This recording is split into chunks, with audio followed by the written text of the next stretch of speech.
TikTok hadapi sejumlah gugatan dari 13 negara bagian Amerika Serikat dan Washington DC sejak 8 Oktober lalu.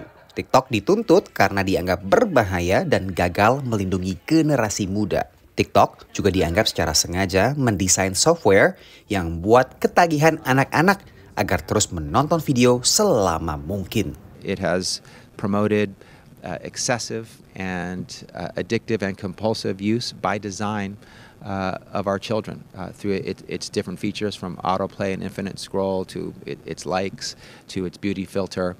Tuntutan serupa juga dilakukan di New York. TikTok dianggap bertanggung jawab atas tingginya angka depresi di kalangan anak-anak dan remaja. Because we wanted to protect children, it's as simple as that. Because nationwide, children and teens are struggling with significantly high rates of depression, anxiety, suicidal thoughts, suicidal ideation, and other mental health issues, largely because of social media. TikTok menyangkal tuduhan ini. Lewat unggahan tertulis, TikTok sebut tuntutan ini tidak akurat dan menyesatkan.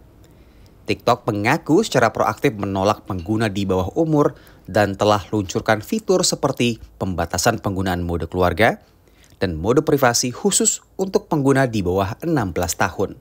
Tuntutan ini berawal dari sebuah investigasi yang dilakukan oleh koalisi bipartisan Partai Demokrat juga Partai Republik sejak bulan Maret tahun 2022 lalu.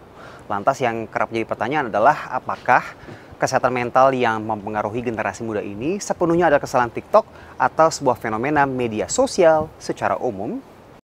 Studi Indiana University menyimpulkan media sosial secara umum berkontribusi terhadap stres pemuda di Amerika Serikat. Over half are saying they feel pressure, negative pressure to achieve and to always be exceptional.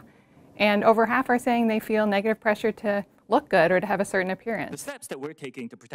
Tuntutan ini terjadi di tengah upaya TikTok hadapi ancaman larangan operasional jika tidak menjual platformnya ke perusahaan AS paling lambat Januari mendatang. Bulan Mei 2024, sejumlah kreator konten luncurkan petisi menolak wacana larangan pemerintah AS ini karena dianggap berseberangan dengan amandemen pertama Konstitusi AS yang jamin kebebasan berpendapat. Amerika Serikat sendiri adalah pasar kedua terbesar TikTok setelah Indonesia dengan 120 juta pengguna. Dari New York, Randy Wicaksana dan tim VOA.